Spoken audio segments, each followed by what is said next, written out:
हिंदी साहित्य का इतिहास आचार्य रामचंद्र शुक्ल आदिकाल प्रकरण 1, जिसकी शुरुआत करने जा रहे हैं हम हिमालयन हिंदी एकेडमी के माध्यम से सभी हिंदी परीक्षाओं हेतु। यह हमारी पहली क्लास है। उम्मीद है सभी अभ्यर्थियों के लिए महत्वपूर्ण रहेगी। तो साथियों, आप सभी का हार्दिक स्वागत है हिमालयन हिंदी एकेडमी पर, जहां मैं स्मिता मिश्रा आप सभी के लिए यूजीसी नेट पेपर फर्स्ट की क्लासेस ला रही हूं और साथ ही हमने हिंदी की क्लास भी स्टार्ट कर दी है। तो सबसे पहले हम यहाँ पे देखेंगे काल विभाजन जो रामचंद्र शुक्ल जी ने किया है। बहुत ही ध्यान से आप इस क्लास को सुनिएगा साथियों। मैंने डॉक्टर नगेंद्र का इतिहास की क्लास भी स्टार्ट की है। 2 क्लास आ चुकी हैं, अभी तक आपने नहीं देखी हैं तो जरूर देखिए। और साथ ही ये हमारी जो है रामचंद्र शुक्ल के इतिहास से क्लास शुरू होने जा रही है, ठीक है। और यूजीसी नेट पेपर फर्स्ट के लिए पेपर फर्स्ट की क्लासेस भी आ रही हैं। तो यदि आपके पास ये पुस्तक नहीं है तो बिल्कुल निराश होने की जरूरत नहीं है। यहाँ पे जो मैं पढ़ाऊंगी इसका पीडीएफ आपको हमारे स्टडी ग्रुप जो व्हाट्सएप ग्रुप है वहां पे मिलता रहेगा, जिसका लिंक आपको डिस्क्रिप्शन बॉक्स में कमेंट बॉक्स में मिल जाएगा। आप ज्वाइन कर लीजिए, वहां पे जाके अपने नोट्स बना सकते हो, ठीक है। तो चलिए काल विभाग हम पढ़ते हैं सबसे पहले। उससे पहले आप यहाँ पे देखेंगे कि जो है रामचंद्र शुक्ल जी जो है लिखते हैं कि जबकि प्रत्येक देश, ठीक है,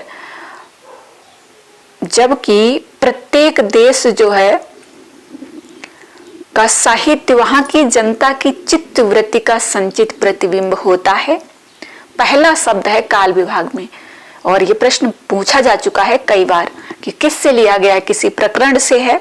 तो ये किसी भी प्रकरण से नहीं है साथियों, ये काल विभाग से लिया गया है। काल विभाग सबसे पहले आता है। उसमें रामचंद्र शुक्ल जी ने कहा है कि जबकि प्रत्येक, ठीक है, प्रत्येक जो साहित्य है, प्रत्येक देश का साहित्य जो है वहां की जनता की चित्त वृत्ति का संचित प्रतिबिंब होता है। किसका प्रतिबिंब होता है? चित्त वृत्ति का, ठीक है। तब यह निश्चित है कि जनता की चित्त वृत्ति के परिवर्तन के साथ साथ साहित्य के स्वरूप में भी परिवर्तन होता चला जाता है।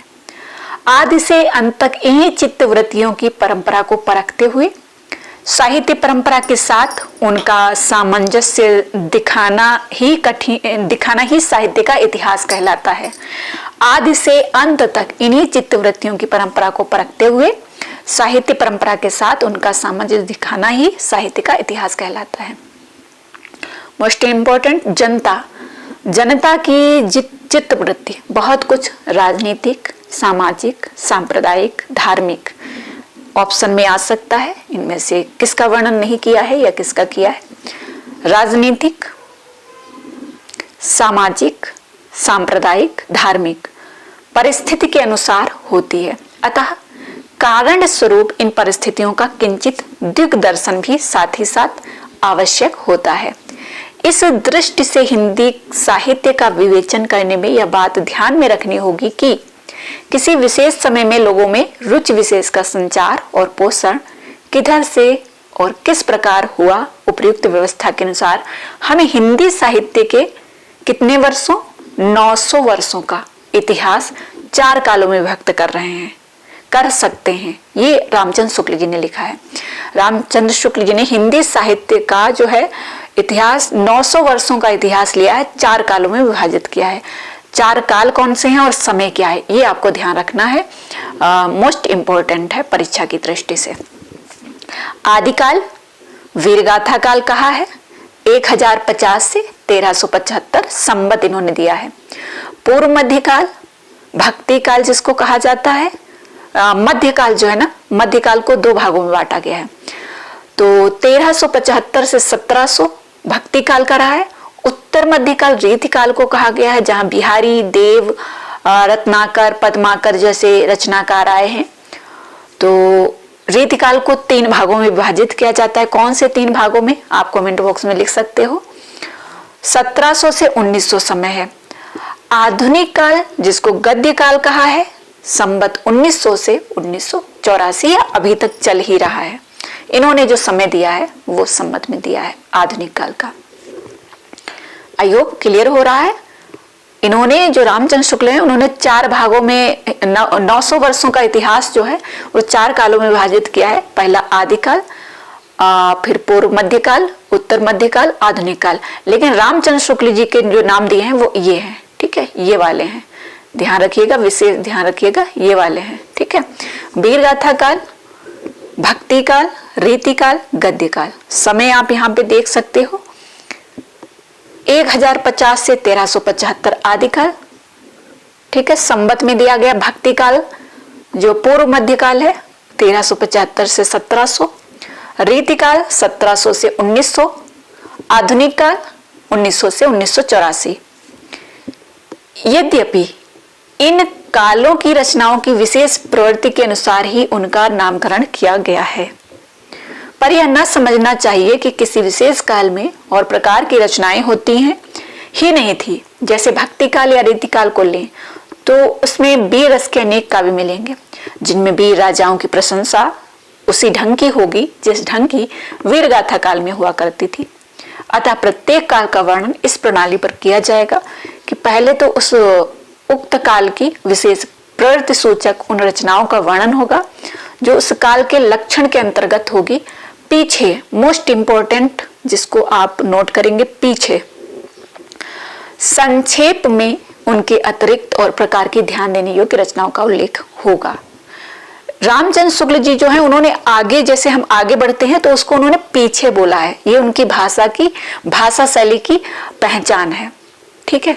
उन्होंने आगे जाने को पीछे बोला है कि पीछे संक्षेप में उनके अतिरिक्त और प्रकार की ध्यान देने योग्य रचनाओं का उल्लेख होगा। होगा से हम समझ सकते हैं कि आगे फ्यूचर में, है ना, भविष्य में, आगे मतलब पढ़ेंगे जब हम।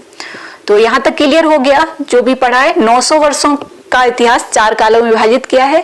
आदिकाल को वीर गाथा काल कहा है और मध्यकाल को 2 भागों में बांटा है, पूर्व मध्यकाल, उत्तर मध्यकाल, उसको भक्ति काल, रीति काल, और आधुनिक काल को गद्य काल कहा है, ठीक है। यहाँ तक क्लियर हो गया। समय देख लिया, आदिकाल का 1050 से 1375, पूर्व मध्यकाल का 1375 से 1700, रीति काल का 1700 से 1900 और आधुनिक काल जो है 1900 से 1984, ठीक है। यहाँ तक क्लियर हो गया। चलिए अब आगे बढ़ते हैं और यहाँ से हम आदिकाल को देखेंगे, ठीक है। आदिकाल, ये आदिकाल, ठीक है। आदिकाल का समय क्या बताया है, ये यहाँ पे लिखा है, ठीक है, 1050 से 1375, ठीक है। समय पूछा जाता है संवत, ओके। तो ये आपको ध्यान रखना है। रामचंद्र शुक्ल का जो इतिहास है उसमें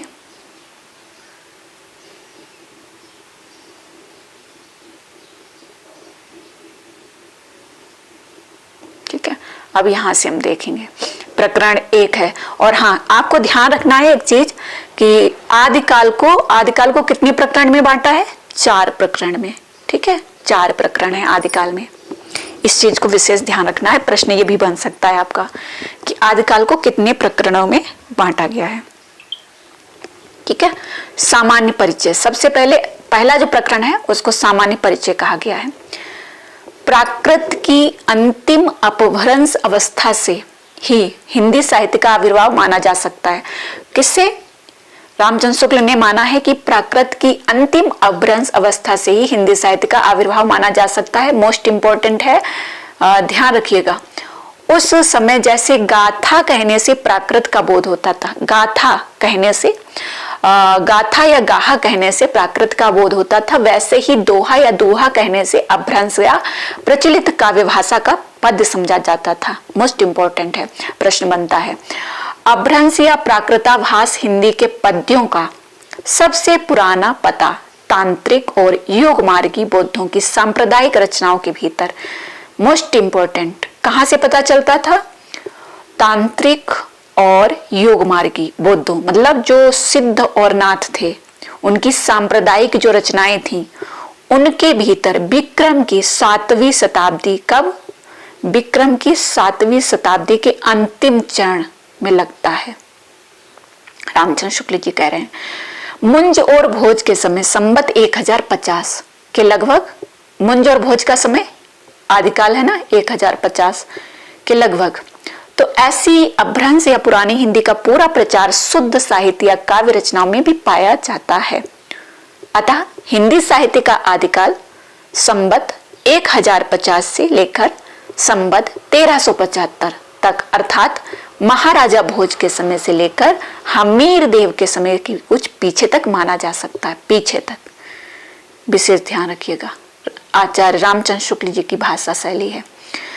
मैं इस पुस्तक को पहले मुझे भी बहुत कठिन लगा था, लेकिन जब मैं पढ़ने लगी तो अभी मैं आप सभी को बता सकती हूँ कि मैं मोटिवेशन के लिए या इंटरेस्ट के लिए पढ़ती हूँ मैं रामचंद्र शुक्ल के इतिहास को।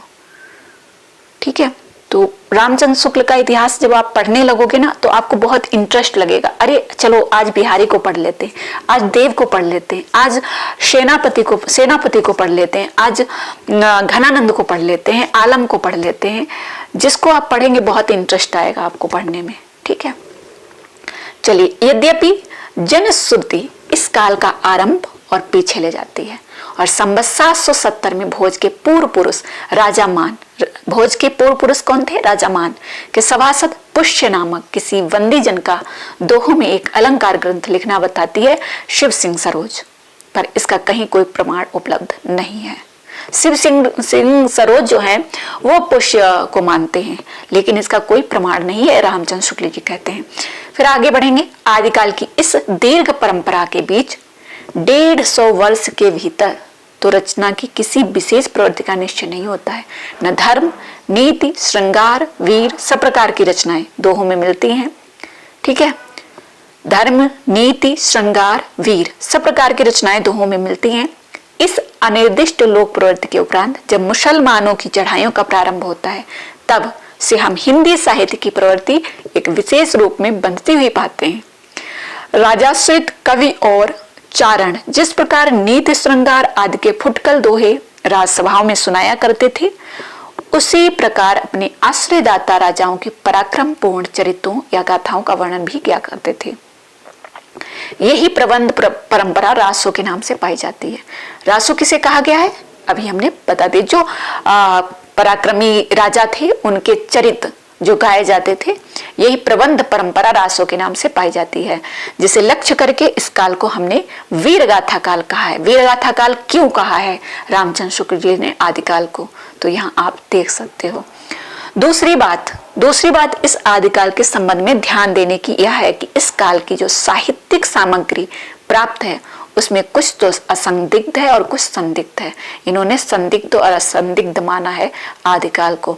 असंदिग्ध सामग्री जो कुछ प्राप्त है उसकी भाषा अपभ्रंश अर्थात प्राकृताभास, प्राकृत की रूढ़ियों में बहुत कुछ बद्ध है। हिंदी है इस अपभ्रंश या प्राकृताभास हिंदी का अभिप्राय यह है कि उस समय की ठीक बोलचाल की भाषा नहीं है। हिंदी जो है उस समय की ठीक बोलचाल भाषा नहीं है जिस समय की इसकी रचनाएं मिलती हैं। यह उस समय के कवियों की भाषा है।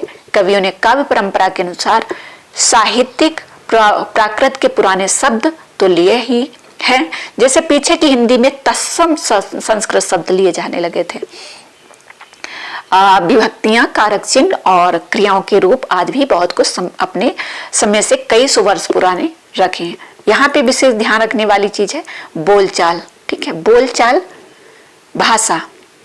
भाषा घिस घिसा कर बिल्कुल जिस रूप में आ गई थी, सारा वही रूप न लेकर कवि और चारण आदि भाषा का बहुत कुछ वह रूप व्यवहार में लाते थे जो उनसे 100 वर्ष पहले से कवि परंपरा रखती चली आती थी। ठीक है, बहुत ही इंटरेस्ट लगेगा आपको और छोटी छोटी क्लासेस के माध्यम से हम क्लास को पुस्तक को कंप्लीट करेंगे। ठीक है, अपभ्रंश के जो नमूने हमें पद्यों में मिलते हैं, मोस्ट इंपॉर्टेंट, यहाँ हमने देख लिया बोलचाल की भाषा घिस घिसा कर बिल्कुल जिस रूप में आ गई थी, सारा वही रूप न लेकर कवि और चारण आदि भाषा का बहुत कुछ वह रूप व्यवहार में लाते थे। तो ये हो गया।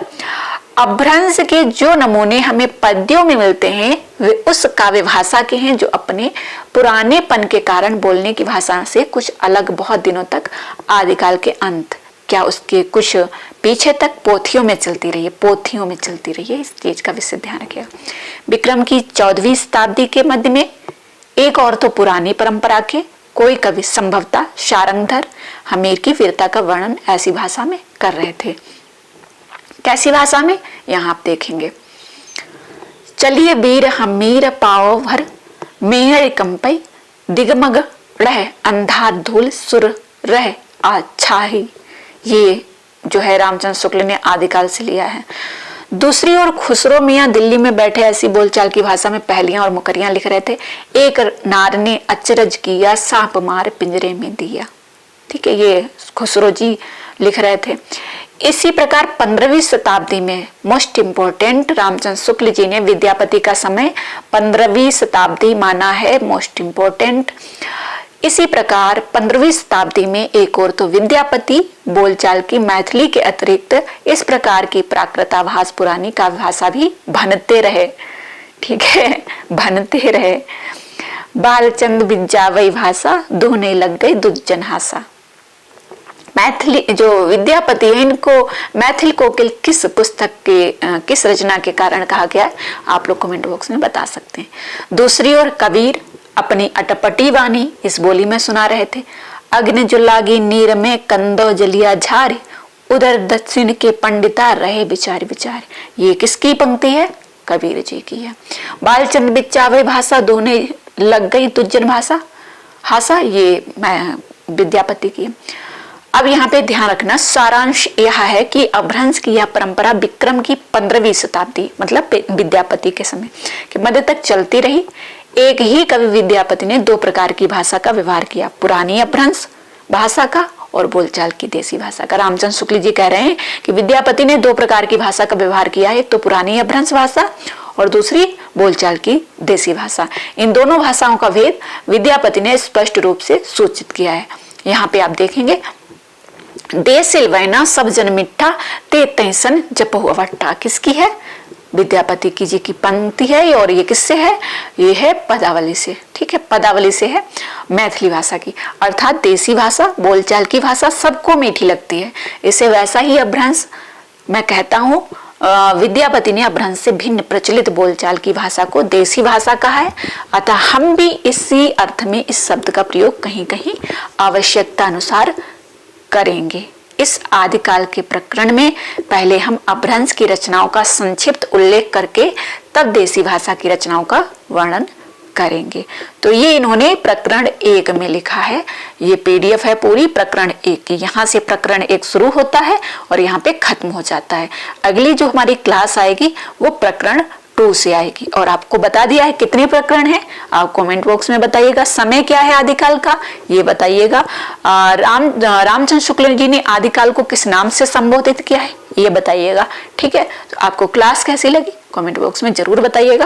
और क्लास को ज्यादा से ज्यादा शेयर करिएगा ताकि सभी साथियों के साथ ये जो है हम एंजॉय करें क्लास। ठीक है, पहली क्लास है, निश्चित आप लोग को पसंद आएगी। धन्यवाद।